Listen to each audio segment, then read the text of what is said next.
Hi all, പുതിയൊരു വീഡിയോയിലേക്ക് സ്വാഗതം. എല്ലാ ഫാർമസിസ്റ്റ് സുഹൃത്തുക്കൾക്കും അറിയാവുന്നതാണ്, എല്ലാ വർഷവും ഡിസംബർ മാസമാണ് ഫാർമസിസ്റ്റ് ലൈസൻസ് അഥവാ ഫാർമസി രജിസ്ട്രേഷൻ സർട്ടിഫിക്കറ്റ് റിന്യൂ ചെയ്യേണ്ടതെന്ന് അല്ലെങ്കിൽ പുതുക്കേണ്ടതെന്ന്. കുറേ വർഷങ്ങളായി റിന്യൂ ചെയ്യുന്നവർക്ക് അറിയാമായിരിക്കും എങ്ങനെയാണ് റിന്യൂ ചെയ്യേണ്ടത്, ഒരു തവണ റിന്യൂ ചെയ്താൽ അതിൻ്റെ കാലാവധി എത്രയാണ്, ഏത് മാസത്തിലാണ് റിന്യൂ ചെയ്യേണ്ടത് എന്ന് തുടങ്ങിയ കാര്യങ്ങൾ. എങ്കിൽ പോലും പുതിയതായി പഠിച്ചിറങ്ങി ആദ്യമായി ലൈസൻസ് റിന്യൂവൽ ചെയ്യേണ്ടി വരുന്നവർക്ക് തീർച്ചയായും റിന്യൂവലിനെ കുറിച്ച് ധാരാളം ഡൗട്ട്സ് ഉണ്ടാകും. അത്തരം ഡൗട്ട്സ് ക്ലിയർ ചെയ്യാനും എങ്ങനെ ഓൺലൈനായി റിന്യൂവൽ ചെയ്യാം എന്ന് തുടങ്ങിയ ഡീറ്റെയിൽസ് ആണ് ഇന്നത്തെ വീഡിയോയിലൂടെ പറയുന്നത്. കേരള സ്റ്റേറ്റ് ഫാർമസി കൗൺസിലിൻ്റെ ഒഫീഷ്യൽ വെബ്സൈറ്റിൽ പബ്ലിഷ് ചെയ്തിരിക്കുന്ന ഒരു ഡോക്യുമെൻറ്റിൻ്റെ പോർഷനാണിത്. ഇതിൽ പറഞ്ഞിരിക്കുന്നത് ഇങ്ങനെയാണ്: കേരള സ്റ്റേറ്റ് ഫാർമസി കൗൺസിലിൻ്റെ രജിസ്ട്രേഷൻ നേടിയിരിക്കുന്ന എല്ലാ ഫാർമസിസ്റ്റും എല്ലാ വർഷവും ഡിസംബർ 31 മുൻപായി രജിസ്ട്രേഷൻ റിന്യൂ ചെയ്തിരിക്കണം.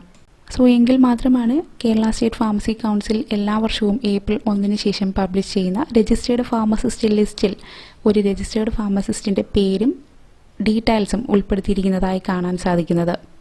ഇനി പറഞ്ഞിരിക്കുന്നത് റിന്യൂവൽ ഫീ ആയി 100 രൂപ അടയ്ക്കണമെന്നാണ്. അത് non refundable deposit scheme opt ചെയ്തിട്ടില്ലാത്ത ഒരാളാണെങ്കിൽ മാത്രമാണ് ഈ 100 രൂപ റിന്യൂവൽ ഫീ ആയി അടയ്ക്കേണ്ടി വരുന്നത്. ഇനി non refundable deposit scheme opt ചെയ്തിട്ടുള്ള ഒരാളാണെങ്കിൽ 100 രൂപ റിന്യൂവൽ ഫീ അടയ്ക്കേണ്ടി വരില്ല. എല്ലാ വർഷവും ഡിസംബർ 31 മുൻപായി റിന്യൂവൽ റിക്വസ്റ്റ് മാത്രം ഓൺലൈനായി സെൻഡ് ചെയ്താൽ മതിയാകും. ഇനി കഴിഞ്ഞൊരു 10 വർഷ കാലയളവിൽ രജിസ്ട്രേഷൻ നേടിയ ഒരാളാണെങ്കിൽ തീർച്ചയായിട്ടും ഇത്തരത്തിലുള്ളൊരു non refundable deposit scheme opt ചെയ്തിട്ടുണ്ടാകും. അതായത് ഒരു ലൈഫ് ലോങ് ഡെപ്പോസിറ്റ് രജിസ്ട്രേഷനോടൊപ്പം തന്നെ ചെയ്തിട്ടുണ്ടാകും. അതുകൊണ്ട് തന്നെ റിന്യൂവൽ ഫീ അടയ്ക്കേണ്ടി വരില്ല. ഇനി പറഞ്ഞിരിക്കുന്നത് ഡിസംബർ 31 വരെ റിന്യൂവൽ ചെയ്യാൻ സാധിക്കാത്തവർക്ക് ജാനുവരി 1 മുതൽ മാർച്ച് 31 വരെ റിന്യൂവൽ ചെയ്യാനുള്ള സൗകര്യം കൂടി ഒരുക്കിയിട്ടുണ്ട് എന്നുള്ളതാണ്. ഇവിടെ ബ്രാക്കറ്റിൽ കണ്ടീഷൻസ് അപ്ലൈ എന്ന് പറഞ്ഞിട്ടുണ്ട്. അതുകൊണ്ട് തന്നെ തീർച്ചയായും ഡിസംബർ 31 മുൻപ് തന്നെ രജിസ്ട്രേഷൻ റിന്യൂ ചെയ്യാനായി ശ്രദ്ധിക്കണം. ഇനി 31 വരെ റിന്യൂ ചെയ്യാൻ കഴിയാതെ വന്ന ഒരു റീസൺ ഉണ്ട് എങ്കിൽ തീർച്ചയായും മാർച്ച് 31 വരെ റിന്യൂ ചെയ്യാവുന്നതാണ്. ഇനി എങ്ങനെയാണ് രജിസ്ട്രേഷൻ റിന്യൂവൽ ഓൺലൈനായി ചെയ്യേണ്ടതെന്ന് നോക്കാം. ഗൂഗിൾ സെർച്ചിലെത്തി കേരള സ്റ്റേറ്റ് ഫാർമസി കൗൺസിൽ എന്ന് ടൈപ്പ് ചെയ്ത് കൊടുത്ത് സെർച്ച് ചെയ്ത് കഴിയുമ്പോൾ കാണിക്കുന്നത് കേരള സ്റ്റേറ്റ് ഫാർമസി കൗൺസിലിൻ്റെ ഒഫീഷ്യൽ വെബ്സൈറ്റ് ഉൾപ്പെടെയുള്ള ഡീറ്റെയിൽസ് തന്നെയാണ്. ഇവിടെ റൈറ്റ് സൈഡിലായിട്ട് കേരള സ്റ്റേറ്റ് ഫാർമസി കൗൺസിലിൻ്റെ വെബ്സൈറ്റ്, അഡ്രസ് മുതലായ ഡീറ്റെയിൽസ് കാണിക്കുന്നത് കാണാം. ഈ വിൻഡോയിൽ നിന്നും വെബ്സൈറ്റിൽ ക്ലിക്ക് ചെയ്താൽ എൻ്റർ ആകുന്നത് കേരള സ്റ്റേറ്റ് ഫാർമസി കൗൺസിലിൻ്റെ ഒഫീഷ്യൽ ഹോം പേജിലേക്ക് തന്നെയാണ്. ഇതാണ് കേരള സ്റ്റേറ്റ് ഫാർമസി കൗൺസിലിൻ്റെ ഒഫീഷ്യൽ വെബ്സൈറ്റ് ഹോം പേജ്. ആവശ്യമുള്ള എല്ലാ ഡീറ്റെയിൽസും ഇവിടെ നിന്ന് ചെക്ക് ചെയ്യാവുന്നതാണ്. ഇവിടെ റൈറ്റ് സൈഡിൽ ഫസ്റ്റ് സെർച്ച് ബാറിൽ pharmacy registration certificate number enter ചെയ്ത് കൊടുത്ത് സെർച്ച് ചെയ്ത് കഴിഞ്ഞാൽ ഏതൊരു ഫാർമസിസ്റ്റിൻ്റെയും ഡീറ്റെയിൽ എടുക്കാനായി സാധിക്കും.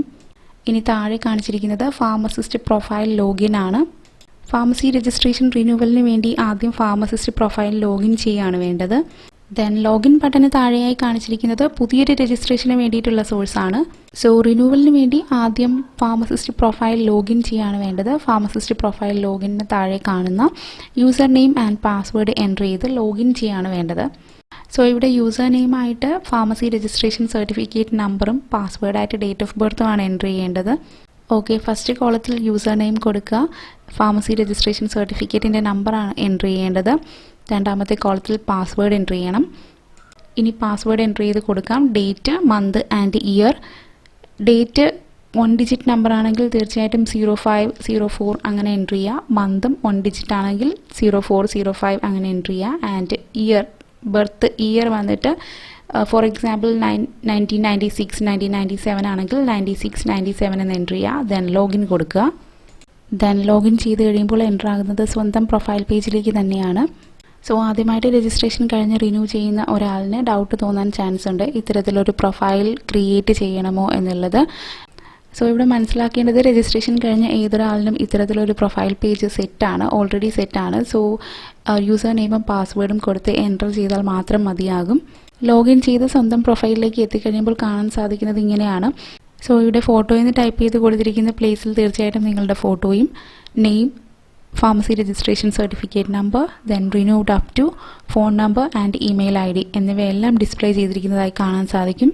ദെൻ ഫോട്ടോയ്ക്ക് താഴെ എഡിറ്റ് പ്രൊഫൈൽ എന്നൊരു ഐക്കൺ ഉണ്ടാകും. സോ ഡീറ്റെയിൽസ് എല്ലാം വായിച്ച് നോക്കിയതിന് ശേഷം എഡിറ്റ് ചെയ്യണമെങ്കിൽ തീർച്ചയായും എഡിറ്റ് പ്രൊഫൈലിൽ ക്ലിക്ക് ചെയ്ത് എഡിറ്റ് ചെയ്യാവുന്നതാണ്. ദെൻ താഴേക്ക് സ്ക്രോൾ ചെയ്യുമ്പോൾ personal details, professional details, educational details ഒക്കെ തന്നെ ഡിസ്പ്ലേ ചെയ്തിട്ടുണ്ടാകും. ഇതെല്ലാം തന്നെ വായിച്ച് നോക്കി കറക്റ്റാണ് എന്ന് കൺഫേം ചെയ്തതിന് ശേഷം മാത്രം റിന്യൂവലിലേക്ക് പോകണം. ഇനി ഇതിലേതെങ്കിലും ഒരു ഡീറ്റെയിൽ എഡിറ്റ് ചെയ്യണം എന്നുണ്ടെങ്കിൽ എഡിറ്റ് പ്രൊഫൈൽ ഐക്കൺ വഴി എഡിറ്റ് ചെയ്യാവുന്നതാണ്. എല്ലാ ഡീറ്റെയിൽസും കറക്റ്റാണ് എന്ന് ഉറപ്പുവരുത്തിയതിന് ശേഷം മാത്രം റിന്യൂവലിലേക്ക് പോകണം. ദെൻ എല്ലാം ചെക്ക് ചെയ്തതിന് ശേഷം മുകളിലേക്ക് സ്ക്രോൾ ചെയ്ത് വരുമ്പോൾ റൈറ്റ് സൈഡിൽ കാണാം renewal of registration. Then renewal of registration icon click ചെയ്താൽ എൻ്റർ ആകുന്നത് ഇങ്ങനൊരു പേജിലേക്കാണ്. സോ ഫസ്റ്റ് പേജിൽ കണ്ട ഫോട്ടോ ഉൾപ്പെടെയുള്ള എല്ലാ ഡീറ്റെയിൽസും ഇവിടെയും ഡിസ്പ്ലേ ചെയ്തിട്ടുണ്ട്. വീണ്ടും എല്ലാം കറക്റ്റാണോ എന്ന് ചെക്ക് ചെയ്യാം.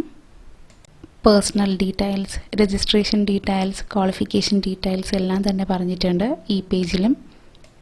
ദെൻ താഴേക്ക് സ്ക്രോൾ ചെയ്യുമ്പോൾ അവിടെ കമ്മ്യൂണിക്കേഷൻ അഡ്രസ്, പ്രൊഫഷണൽ അഡ്രസ് എന്നിവയെല്ലാം കൊടുത്തിട്ടുണ്ട്. സോ പ്രൊഫഷണൽ അഡ്രസ്സ് ഒക്കെ ചേഞ്ച് ചെയ്തിട്ടുണ്ട് എങ്കിൽ തീർച്ചയായിട്ടും എഡിറ്റ് പ്രൊഫൈൽ വഴി അഡ്രസ്സ് ചേഞ്ച് ചെയ്ത് കൊടുക്കാവുന്നതാണ്. Then email ID, mobile number എന്നിവയൊക്കെ ചേഞ്ച് ചെയ്തിട്ടുണ്ട് എങ്കിൽ തീർച്ചയായിട്ടും എഡിറ്റ് ചെയ്യാവുന്നതാണ്. എഡിറ്റ് ചെയ്ത് സബ്മിറ്റ് ചെയ്തതിന് ശേഷം മാത്രം റിക്വസ്റ്റ് കൊടുക്കാം. സോ ഈ പേജിൻ്റെ ഏറ്റവും അവസാനം ചെക്ക് ചെയ്യുമ്പോൾ മനസ്സിലാകുന്നത് റിക്വസ്റ്റ് ടൈപ്പ് ചെയ്ത് കൊടുക്കാൻ സാധിക്കുന്ന ഒരു കോളം അവൈലബിൾ ആണ്. അവിടെ റിക്വസ്റ്റ് ടൈപ്പ് ചെയ്ത് കൊടുക്കാവുന്നതാണ്. അതിനുശേഷം റിന്യൂ ബട്ടൺ ക്ലിക്ക് ചെയ്യാം. സോ ഇവിടെ റിക്വസ്റ്റ് ടൈപ്പ് ചെയ്ത് കൊടുക്കാം. സോ ഓർത്തിരിക്കണം, ഫാർമസി ലൈസൻസ് റിന്യൂവൽ റിക്വസ്റ്റ് അല്ലാതെ മറ്റൊന്നും ഇവിടെ ടൈപ്പ് ചെയ്ത് കൊടുക്കേണ്ട ആവശ്യമില്ല.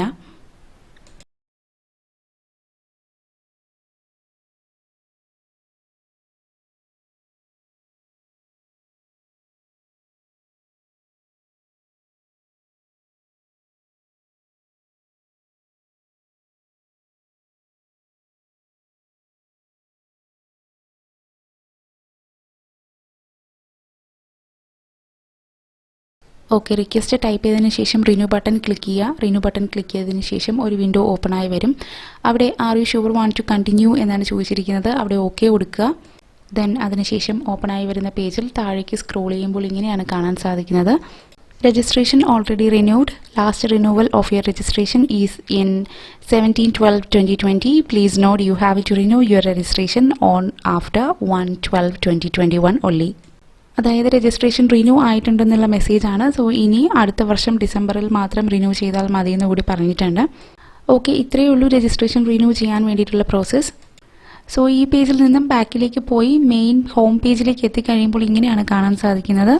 റിന്യൂവൽ ഓഫ് രജിസ്ട്രേഷൻ എന്ന് മാത്രമാണ് നേരത്തെ റൈറ്റ് സൈഡിൽ ഡിസ്പ്ലേ ചെയ്തിട്ടുണ്ടായിരുന്നത്. ഇപ്പോൾ കുറേയേറെ ഐക്കൺ കൂടി ഓപ്പൺ ആയി വന്നിട്ടുണ്ട്. സോ അവിടെ ഇൻക്ലൂഡ് ചെയ്തിരിക്കുന്ന ഐക്കൺസ് ഇതൊക്കെയാണ്: renewal of registration, request for web profile, add additional qualifications, continuing education classes, journal subscription, good standing certificate, change of pharmacy registration certificate and ID card, change of ID card only, duplicate pharmacy registration certificate, verification certificate, attestation of certificate, transfer of registration. അതായത് ഇത്തരം കാര്യങ്ങളൊക്കെ തന്നെ നമ്മുടെ പ്രൊഫൈലിൽ തന്നെ available ആണ്. മുൻപ് ധാരാളം മെസ്സേജ് വന്നിട്ടുണ്ടായിരുന്നു. State to state registration transfer ചെയ്യാൻ എന്താണ് ചെയ്യേണ്ടത്, ID കാർഡ് റിന്യൂ ചെയ്യാൻ എന്താണ് ചെയ്യേണ്ടത്. സോ ഇതെല്ലാം തന്നെ നമ്മുടെ പ്രൊഫൈലിൽ അവൈലബിൾ ആണ്, ഇത്തരം കാര്യങ്ങളെല്ലാം. സോ നോക്കി വെക്കണം. സോ ഇവിടെ രജിസ്ട്രേഷൻ റിന്യൂവൽ പ്രോസസ്സ് കംപ്ലീറ്റ് ആയി. ഇനി റിന്യൂ ആയിട്ടുണ്ടോ എന്ന് കൺഫേം ചെയ്യാൻ വേണ്ടി എന്താണ് ചെയ്യേണ്ടതെന്ന് പറയാം. ഈ പേജിൽ നിന്നും ബാക്കിലേക്ക് പോയി ഫാർമസി കൗൺസിലിൻ്റെ മെയിൻ പേജിലേക്ക് എത്തിക്കഴിയുമ്പോൾ അവിടെ ആദ്യം റൈറ്റ് സൈഡിൽ കാണുന്ന സെർച്ച് ബാറിൽ pharmacy registration certificate number type ചെയ്ത് സെർച്ച് ചെയ്താൽ മതിയാകും. സോ ഇവിടെ അതിനുശേഷം ഓപ്പൺ ആയി വരുന്ന വിൻഡോയിൽ name, pharmacy registration certificate number and renewed up to, ഏതുവരെ ആണ് റിന്യൂ ചെയ്തിരിക്കുന്നത് എന്നുള്ള ഡേറ്റ് ഡിസ്പ്ലേ ചെയ്തിട്ടുണ്ടാകും. സോ റിന്യൂവൽ റിക്വസ്റ്റ് അപ്രൂവ്ഡ് ആയിട്ടുണ്ട് എങ്കിൽ തീർച്ചയായിട്ടും ഇവിടെ renewed up to next year ആയിരിക്കും കാണിക്കുന്നത്. സോ അതുകൂടി ആകുമ്പോൾ കൺഫേം ചെയ്യാം രജിസ്ട്രേഷൻ റിന്യൂവൽ കംപ്ലീറ്റ് ആയി എന്നുള്ളത്. ഇനി ഓർത്തിരിക്കണം, ഒരു മൊബൈൽ ഫോൺ യൂസ് ചെയ്താണെങ്കിലും ഇതുപോലെ തന്നെയാണ് റിന്യൂവൽ റിക്വസ്റ്റ് കൊടുക്കേണ്ടത്. സെയിം വിൻഡോ തന്നെയാണ് അവിടെയും ഓപ്പൺ ആയി വരുന്നത്. ഓക്കെ, ഇനി എങ്ങനെയാണ് ID കാർഡ് റിന്യൂ ചെയ്യാൻ കഴിയുന്നത്, സ്റ്റേറ്റ് ടു സ്റ്റേറ്റ് രജിസ്ട്രേഷൻ എങ്ങനെയാണ് ട്രാൻസ്ഫർ ചെയ്യേണ്ടത്, ഇനി എന്തെങ്കിലും ഫൈൻ അടയ്ക്കേണ്ടി വന്നാൽ അതെങ്ങനെയാണ് ചെയ്യേണ്ടത്, ഓൺലൈനായി ചെയ്യേണ്ടത് എന്നൊക്കെയുള്ള ഡീറ്റെയിൽസ് മറ്റൊരു വീഡിയോയിൽ ഉൾപ്പെടുത്താം. ഓക്കെ, ഇന്നത്തെ വീഡിയോ യൂസ്ഫുൾ ആയി എന്ന് തോന്നുകയാണെങ്കിൽ തീർച്ചയായും ലൈക്ക് ചെയ്യാനും ഷെയർ ചെയ്യാനും മടിക്കരുത്. ഇത്തരത്തിലുള്ള മറ്റുള്ള അറിവുകൾക്കായി സബ്സ്ക്രൈബ് ചെയ്യാനും മറക്കരുത്. Thank you so much for watching.